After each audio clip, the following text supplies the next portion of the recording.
আজকে পাপ্পুকে নামাবো আউটসাইডে মধু ভাঙার জন্য। হানি খাবে, হানি মধু খাবে। মধু খাওয়ার জন্য নামছে, দেখছো কত তাড়া, নেশা লেগে গেছে মধু খায়। মধু খায় একদম নেশা লেগে গেছে। কালকে বাচ্চাগুলো খাইছো, তো তাড়াতাড়ি নামো। এখনই শর্ট মারছে কেন? আজকে তোমাকে মধু খাতে হবে, বুঝতে পারছো? এই তো এতখানা নিচে, এই নিচে নামবে। আর এইখানে সানসাইডের তলে, এখানে এই সানসাইডটার তলে কালো হয়ে আছে, এখানে মধুর চাক।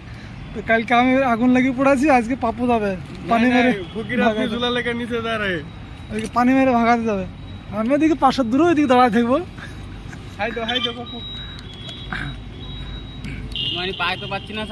পাবো না তো, আমি বুঝিনি। আমার ফাঁকা জায়গাটা আমার পা পাই না, মাথা ঘুরে আমার নিচে ধরতে পারি আমি। দেখতে পাচ্ছি গাইস, আমাদের পাপ্পু নেমে গেছে একদম রাশিয়ান। জানা খোলা হবে না, যে ভিতরে যাইতে হবে। পেন মারার সময় ঠিক হয়ে যাবে। ওই তো দেখো দেখো, আমাদের পাপ্পু এখন নেমে গেছে রাশিয়ান ফিল্ডে। রাশিয়ান ফিল্ডে এখন পাপ্পু নেমে গেছে, ঠিক আছে? মারে ইধার মধু খাইলে এদিকে আসো, মধু মধু মধু, এদিকে আসো, মধু খেতে হবে।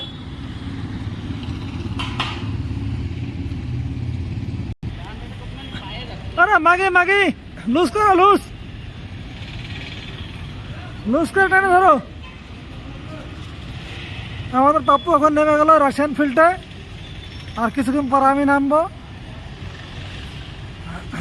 নামো নামো।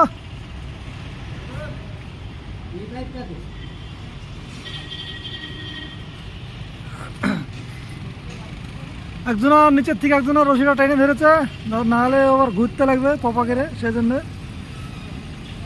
হ্যাঁ, রাশিয়ান ফিল্ডে একটু লড়াও, তাহলে সামনে পা পাবে। হ্যাঁ হয়ে গেছে, হয়ে গেছে, হয়ে গেছে। হ্যাঁ ঠিক আছে।